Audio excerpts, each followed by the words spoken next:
आप अगर बिहार से हैं तो आपको इस बात को सुन करके काफ़ी खुशी हो रही है कि बिहार से प्रधानमंत्री के उम्मीदवार के रूप में नीतीश कुमार का नाम आगे किया जा रहा है। लेकिन ये शुरुआती दौर है। नीतीश कुमार के नाम को आगे करने वाले तो कर ही रहे हैं, लेकिन नीतीश कुमार अपने नाम को इस लिस्ट से बाहर रख रहे हैं। नीतीश कुमार ने कई बार ये बात कही है कि वो प्रधानमंत्री के उम्मीदवार नहीं हैं और आगे उनके मन में भी इस तरह की कोई बात नहीं है। यहाँ तक कि उन्होंने बिहार में तेजस्वी यादव के साथ जब वो प्रेस से साझा कर रहे थे अपनी बातों को, उसी दौरान उनसे पूछा गया तो उन्होंने साफ कहा कि अब मुझे किसी भी बात की, किसी पद की, किसी कुर्सी की लालसा नहीं है। अब आगे इन्हीं लोगों को देखना और चलाना है।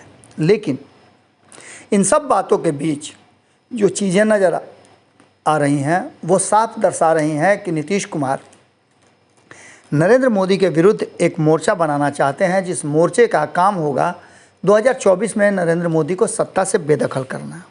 इसके लिए आपको थोड़ा सा पीछे हम ले जाना चाहेंगे। आपको याद होगा कि 2021 में जो देवीलाल की जयंती थी वो मनाने के लिए एक कार्यक्रम का आयोजन किया गया था और उस कार्यक्रम में जाने के लिए नीतीश कुमार को बुलाया गया था।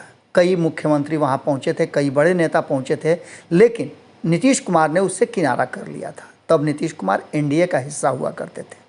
नीतीश कुमार के इस व्यवहार को लेकर के कई बार ये बातें कही जा चुकी हैं। नीतीश कुमार ने खुद जब वो देवीलाल के जयंती समारोह में शामिल हुए थे, जब मंच से बोल रहे थे, तो उन्होंने इस बात को कई बार रिपीट भी किया कि चौटाला जी ने उन्हें कहा था कि आप उधर कहाँ हैं, इधर चले आइए। लेकिन इन सब बातों के साथ एक सबसे महत्वपूर्ण बात है कि नीतीश कुमार हर बार जो दांव चलते हैं वो उनका सटीक बैठता है। इस बार जानकार बता रहे हैं कि नीतीश कुमार ने गलत दांव खेल दिया है।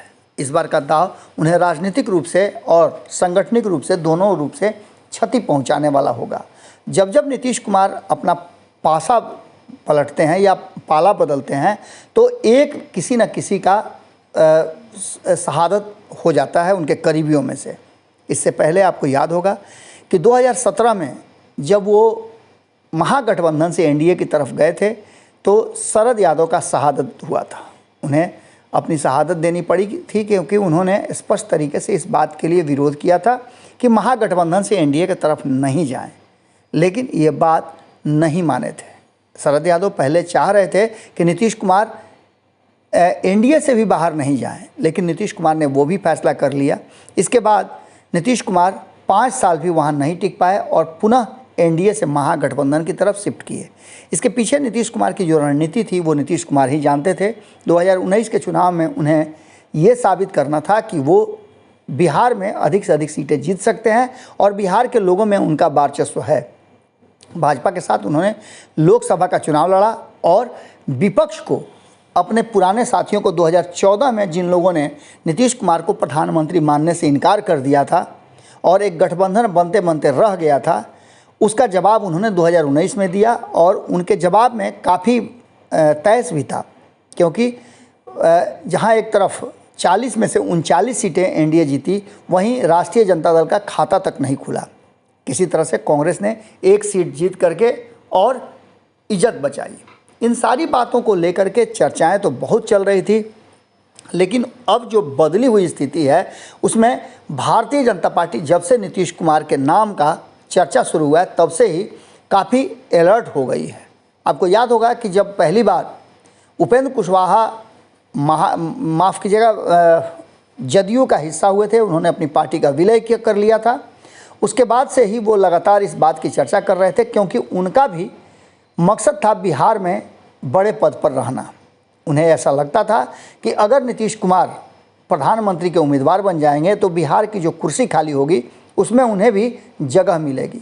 ऐसा कई लोग थे जो ये चाह रहे थे कि नीतीश कुमार प्रधानमंत्री की कुर्सी तक पहुँचे। हालांकि नीतीश को प्रधानमंत्री के रूप में कभी सुशील मोदी भी देख चुके हैं, लेकिन ये तब की बात है जब प्रधानमंत्री के नाम से नरेंद्र मोदी का नाम नहीं जुड़ा था। नरेंद्र मोदी की जब तक उम्मीदवारी तय नहीं हुई थी तब तक नीतीश कुमार प्रधानमंत्री के दावेदारों में देखे जाते थे। इस बात को लेकर के 2014 में चर्चा हुई थी और इसी के कारण नीतीश कुमार अलग भी एनडीए से हुए थे क्योंकि उन्हें ये बात स्वीकार नहीं था कि नरेंद्र मोदी को प्रधानमंत्री का उम्मीदवार बनाया जाए। इन सारी बातों को लेकर के 2014 की बातों में कई ऐसी बातें सामने आई जिसमें आपने देखा भी होगा, और जो नहीं जानते हैं उनके लिए मैं बता दूं कि लालू प्रसाद से लेकर के मुलायम सिंह यादव तक, ममता बनर्जी से लेकर के कांग्रेस तक किसी ने भी नीतीश कुमार के नाम पर सहमति नहीं बनाई थी। इसलिए ये गठबंधन नहीं बन पाया था और प्रधानमंत्री के उम्मीदवारी के लिए राहुल गांधी को 2014 में देखा जा रहा था, लेकिन वो काम हुआ नहीं और नरेंद्र मोदी भारी बहुमत से जीत करके आए, जिसका जवाब 2017 में पाला बदल के, हालांकि 2015 में नरेंद्र मोदी को जवाब नीतीश कुमार ने दिया था। महागठबंधन के साथ उन्होंने बिहार से की सत्ता से तो 2013 में ही बाहर कर दिया था और 53 सीटों पर जाने के लिए बाध्य भी किया था। इसके साथ साथ आपको बता दें कि बिहार में महागठबंधन की सरकार चल ही रही थी, तेजस्वी यादव उप मुख्यमंत्री थे और लालू प्रसाद एक बार फिर से लंबे समय के बाद सत्ता में आए थे। लेकिन नीतीश कुमार ने मात्र 20 महीने में इस सरकार से इस्तीफा देकर के फिर से एनडीए का दामन थाम लिया और एनडीए में जाने का फ़ायदा नीतीश कुमार को मिला कि पहले तो उन्हें लोकसभा के लिए 17 सीटें मिली और जिसमें से 16 सीटें वो जीत करके आए। इसके बाद आपको पता है कि विधानसभा के चुनाव में भी नीतीश कुमार का प्रदर्शन भले ही आशा के अनुरूप नहीं रहा, लेकिन मुख्यमंत्री की कुर्सी तक पहुँचे। लेकिन अब नीतीश कुमार को ऐसा लगने लगा था कि आने वाले 2024 के चुनाव में नरेंद्र मोदी के विरुद्ध एंटी इनकम्बेंसी होगी और विपक्ष जो पूरी तरह से नरेंद्र मोदी और भारतीय जनता पार्टी से पछाड़ खाए हुए है, लगातार भारतीय जनता पार्टी धीरे धीरे सभी राज्यों पर अपना आधिपत्य जमा रही है, टस से मस नहीं हो रही है। तो ऐसी स्थिति में विपक्ष के नेता नीतीश कुमार को अपना नेता मानने के लिए बाध्य होंगे, लेकिन नीतीश कुमार का यहीं पर दाव उल्टा पड़ गया। हालांकि लालू प्रसाद लगातार नीतीश कुमार को प्रधानमंत्री की दावेदारी के लिए दिल्ली तक ले करके गए और दिल्ली में कई लोगों से उनकी मुलाकात भी करवाई। भीतरखाने में योजनाबद्ध तरीके से वो नीतीश कुमार को ये एहसास कराने की कोशिश में लगे हुए हैं कि वो प्रधानमंत्री के उम्मीदवार हैं, लोग उनके देर सवेर उनके नाम पर सहमति बना देंगे। इसके साथ ही यूपीए का जो गठन हो रहा है, उस गठन में भी नीतीश कुमार के नाम को यूपीए के अध्यक्ष के रूप में चला जाए, स्वीकार कर लिया जाए, इस बात को लेकर के लालू प्रसाद काफ़ी प्रयास कर रहे हैं। लालू प्रसाद का मकसद क्या है ये किसी से छुपा नहीं है। वो चाहते हैं कि नीतीश कुमार बिहार छोड़ करके तेजस्वी यादव को दे करके और दिल्ली की राजनीति करें। लेकिन नीतीश कुमार जैसे ही दिल्ली जाते हैं वैसे ही मोर की तरह वो अपने ही पैर को देख करके और दुखी हो जाते हैं। आप जानते हैं कि मोर नाचता तो खूब बढ़िया है, तब उसे बड़ी खुशी होती है, लेकिन जैसे ही नाच बंद होता है वो अपने पैर पर जब उसकी नज़र पड़ती है, क्योंकि मोर का पैर बहुत ही कुरूप होता है। इन सारी बातों को लेकर के नीतीश कुमार घूम रहे हैं, सभी जगह जा रहे हैं। जहां हरियाणा की बात थी, पिछली बार नीतीश कुमार ने सबको चकमा दिया था, इस बार कई राज्यों के मुख्यमंत्रियों ने नीतीश कुमार को चकमा दे दिया। आपने देखा होगा कि मंच पर जो लोग बैठे थे उसमें से कोई भी वर्तमान मुख्यमंत्री नीतीश कुमार को छोड़ करके नहीं था। इसके साथ ही कई बड़े नेताओं ने इससे किनारा कर लिया। न तो वहाँ कांग्रेस के कोई प्रतिनिधि थे, जबकि कहा जा रहा था कि ये विपक्षी एकता को एकजुट करने के लिए कार्यक्रम आयोजित किया गया है, उसमें सभी लोग जुटेंगे जहां चर्चा होगी नरेंद्र मोदी के विरुद्ध एक बड़े गठबंधन बनाने की। न कांग्रेस इसमें शामिल हुई, न केजरीवाल शामिल हुए, न हेमंत सोरेन शामिल हुए, न ममता बनर्जी शामिल हुई, न ही उद्धव ठाकरे शामिल हुए, न अखिलेश शामिल हुए। इसके अलावे जो लोग नज़र आ रहे थे उसमें से बहुत सारे लोग लगभग अब राजनीति के हाशिए पर हैं। चाहे आप शरद पवार की बात कर लें, चाहे शरद यादव की बात कर लें, या फिर सुरजेवाला की बात, माफ़ कीजिएगा, जो शिरोमणि अकाली दल के नेता हैं उनकी बात कर लीजिए, या फिर चौटाला परिवार की बात कर लीजिए जो बैठे हुए थे। इन सारी बातों को लेकर के जो चीज़ें नज़र आईं वो साफ नज़र आईं कि ये गठबंधन बनने से पहले ही भरोसा नहीं जीत पा रहा है और ये फ़ायदा कहीं ना कहीं भारतीय जनता पार्टी को होता नज़र आ रहा है।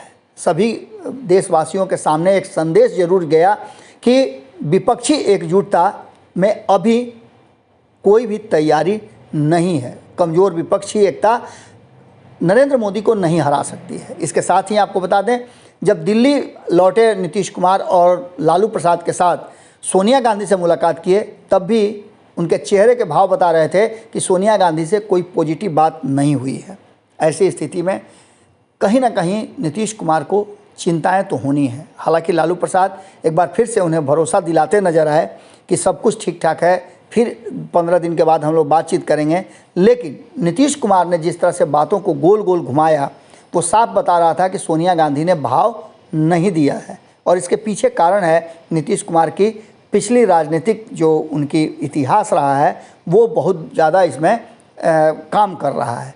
कोई भी ये भरोसा करने के लिए नीतीश कुमार पर तैयार नहीं है कि नीतीश कुमार प्रधानमंत्री के लिए सबसे उपयुक्त होंगे। और अगर ऐसी स्थिति आती है कि नरेंद्र मोदी के विरुद्ध विपक्षी एकता नरेंद्र मोदी को सत्ता से बाहर रखने में कामयाब हो जाती है, तो नीतीश कुमार ऐसी स्थिति में विपक्ष के साथ जुड़े रहेंगे। ये सवाल कई हैं, इन सवालों का जवाब खुद नीतीश कुमार को सोचना है। आपको बता दें कि नीतीश कुमार के इस प्रयास से जहां एक तरफ विपक्षी एकता को लेकर के भारतीय जनता पार्टी हमलावर है, वहीं आपको बता दें कि भारतीय जनता पार्टी लगातार जिस तरह से अटैक कर रही है, उससे साफ लग रहा है कि नीतीश का दांव इस बार उल्टा पड़ गया है। भाजपा ने कई ऑफ़र दिया है, इस ऑफ़र ने भी मामला बिगाड़ दिया है। जैसा कि आप सभी जानते हैं कि भारतीय जनता पार्टी के पास 16 सीटें, जो हम लगातार आपको बताते आ रहे हैं कि 16 सीटें लोकसभा में उसके पास सुरक्षित हो गई हैं, क्योंकि जब जनता दल यूनाइटेड एनडीए का हिस्सा नहीं रहा तो वो सीटें भारतीय जनता पार्टी के पास है। और भारतीय जनता पार्टी एकमात्र बच गई है जो बिहार में अकेले दम पर खड़ी है। बाकी के जितने भी दल हैं, या तो वो किसी गठबंधन का हिस्सा नहीं है, या फिर गठबंधन में हैं भी तो वो बड़ी मुश्किल में हैं, क्योंकि गठबंधन में 7 दल हैं, किसे कितनी सीटें मिलेंगी, ये सबसे बड़ा सवाल है। इन सवालों का जवाब खोजते खोजते अचानक से भारतीय जनता पार्टी ने उन सभी लोगों को जो 16 सीटों पर जीते हैं 2019 में, या फिर अगले चुनाव में आने वाले 2024 में लोकसभा का चुनाव लड़ना चाहते हैं, उन सारे लोगों को भारतीय जनता पार्टी ने ऑफ़र दे दिया है। और यह ऑफ़र सभी कहीं ना कहीं इस पर जोड़ घटाव गुना भाग कर रहे हैं। ऐसी स्थिति में नीतीश कुमार को डबल झटका लग सकता है। एक तो उनकी मुख्यमंत्री की कुर्सी जा सकती है, दूसरी उनके पार्टी में भी एक बड़ी टूट की आशंका जाहिर की जा रही है। आज के रातों रात में हम यहीं विदा लेते हैं। बाकी की खबरों के लिए आप जुड़े रहिएगा रातों रात से, और अन्य खबरों से बहुत बहुत धन्यवाद। अगर ये वीडियो पसंद आई और वह बिहार के राजनीति और बिहारियत से सरोकार रखेनी तो सब्सक्राइब बटन दबा के चैनल के सब्सक्राइब कर ली। ओजे एगो घंटी बा, ओकरा बटन दबा देला से कुल सटीक और मारक खबर रुआ मुफ्त में मिल जाई। अगर रुआ पत्रकारिता के हमनी के नया प्रयोग में सहयोग कर चाहतानी तो ज्वाइन बटन दबा दी। पेटीएम नंबर नोट कर ली 9386816700। धन्यवाद।